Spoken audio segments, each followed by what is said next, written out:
For the upcoming 2025 midterm elections, President Bongbong Marcos is hoping to draw on the magic of the Uniteam, his election alliance that helped clinch him the presidency in 2022. During the alliance signing of Lakas Christian Muslim Democrats and Marcos's Partido Federal ng Pilipinas, the president reiterates his goal of ending hunger in the Philippines. Marcos says the key to achieving such aspirations is to remain united. If we stay united, if we look at the successes and the progress that we have made in the last 2 years, I'm confident that if we maintain that unity, for not only for election purposes, but all through the work of service that we have taken an oath to do for our people. If we continue to do that, then we will continue to be met with success. We will continue to be met with the progress that we dream of.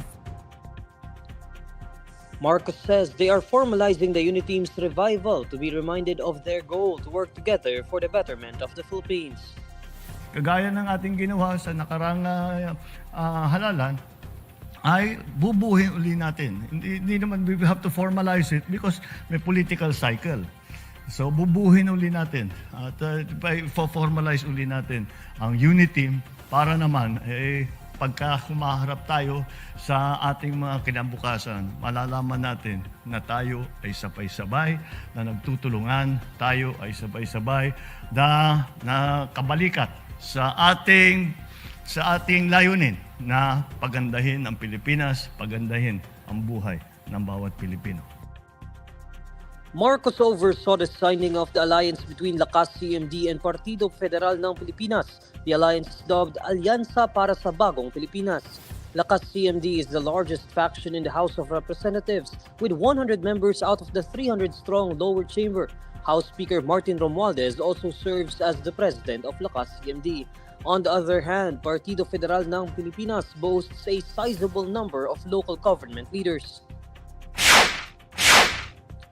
A Chinese warship and 2 other vessels from Beijing were spotted off Batanes during the conduct of bilateral war games between Manila and Washington. The Philippine Coast Guard says BRP Melchora Aquino on May 1 spotted a People's Liberation Army Navy vessel of China and 2 other Chinese-flagged vessels in the vicinity of Itbayat, Batanes, where the Balikatan exercise was being held. According to PCG spokesperson Rear Admiral Armand Balilo, BRP Melchora Aquino engaged in radio challenges with the 2 unidentified Chinese-flagged vessels and later saw them leaving the area. He adds that the People's Liberation Army Navy vessel positioned further away than the 2 other Chinese vessels also eventually left the area. The Armed Forces of the Philippines earlier noted a surge in the number of Chinese vessels in the West Philippine Sea during the beginning of the Balikatan drills, which began on April 22 and will end on May 10. Navy spokesperson for the West Philippine Sea, Commodore Roy Vincent Trinidad, said such surges are not normal, as he attributed the development to the bilateral drills. Philippine Navy missiles strike the made-in-China ship, which served as a mock target during the highlight event of Manila and Washington's bilateral drills within the vicinity waters of Ilocos Norte near Taiwan. The mock target, former BRP Lake Caliraya, was located about 15 kilometers off the coastal city of Lawag, which is only over 400 kilometers away from the southernmost point of Taiwan. At about 8:30 a.m. on Wednesday, May 8, the naval fast-attack interdiction crafts armed with spike missiles started to hit BRP Lake Caliraya, commencing the maritime strike, which lasted for over 2 hours. BRP Jose Rizal's SSM-700K Sea-Star anti-ship missiles soon followed course, causing the first major blow to the mock target.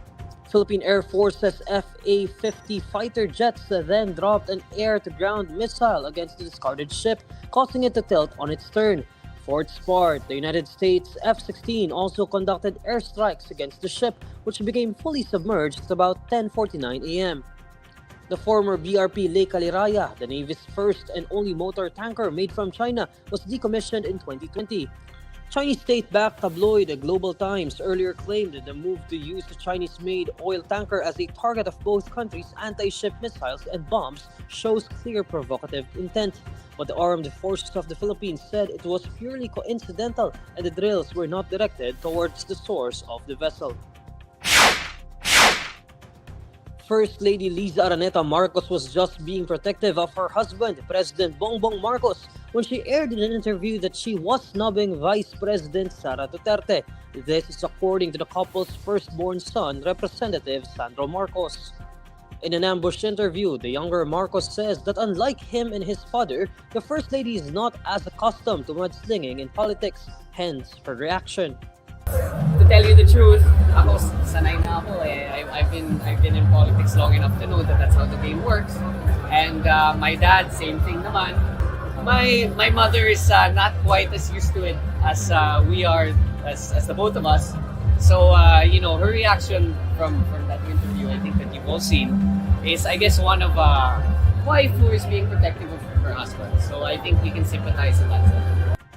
When asked for his Mother's Day greeting to his mother, Representative Marcos says he hopes the First Lady will no longer get too angry about political issues. But I hope wag siya magalit ng masyado. Not to be so mad anymore. Like I said, I think naninibago lang siya. And she's not used to being exposed to this kind of publicity. So I understand naman where she's coming from. The First Lady's admission came after the Vice President's attendance at a prayer rally in Davao in January, where former President Rodrigo Duterte accused President Marcos of being a drug addict. The Vice President's younger brother, Davao City Mayor Sebastian Duterte, also called on Marcos to resign if he does not have aspirations for the country. A day later, the chief executive shot back by saying that it might be the fentanyl that is making the older Duterte make such statements. Senator Bato Dela Rosa defends his handling of actress Maricel Soriano's participation in a Senate probe on her alleged link to illegal drug activities. As chairman of the Senate Committee on Public Order and Dangerous Drugs, Dela Rosa is leading the probe on alleged leaked Philippine Drug Enforcement Agency documents that supposedly linked Soriano and President Bongbong Marcos to illegal drugs. In a radio interview, Dela Rosa admits he was a bit soft on the actress after seeing her nervous and scared when she entered the hearing room on Tuesday, May 7. The senator says he only invited the actress to the hearing in connection with a condominium unit in Makati City, which was said to be the subject of casing operations by PDEA agents in March 2012. Soriano herself admitted during the hearing that she owned a property but said she sold it in 2012. According to Dela Rosa, he was already satisfied with Soriano's testimony, saying her admission lends credence to the veracity of the PDEA report. In a separate interview, Dela Rosa explains it was not his purpose to humiliate anyone in bringing up the 2011 complaint filed against Soriano by her two former housemates. Dela Rosa mentioned during the hearing that based on reports, Soriano's former helpers left her condo unit because of her alleged cocaine use. The actress categorically denied beating her former helpers and said they left because they allegedly stole from her. According to the senator, the issue was material to the Senate probe into her alleged drug link. The alleged destabilization efforts against President Bongbong Marcos do not bother Senator Imee Marcos much, branding these as old rumors.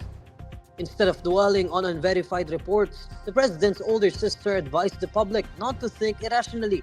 According to Senator Marcos, attention should be brought back to pressing issues such as rice prices. The senator further says she does not have a clue about the basis of the alleged destabilization plot. Former Senator Antonio Trillanes IV earlier bared a supposed destabilization plot against President Marcos. According to Trillanes, some active senior members of the country's police force have been recruiting members to take part in the latest ouster plot against Marcos. The Philippine National Police already denied such a claim. In response, the agency urged Trillanes to spare the organization from issues, adding that they are solely focusing on their sworn mandate.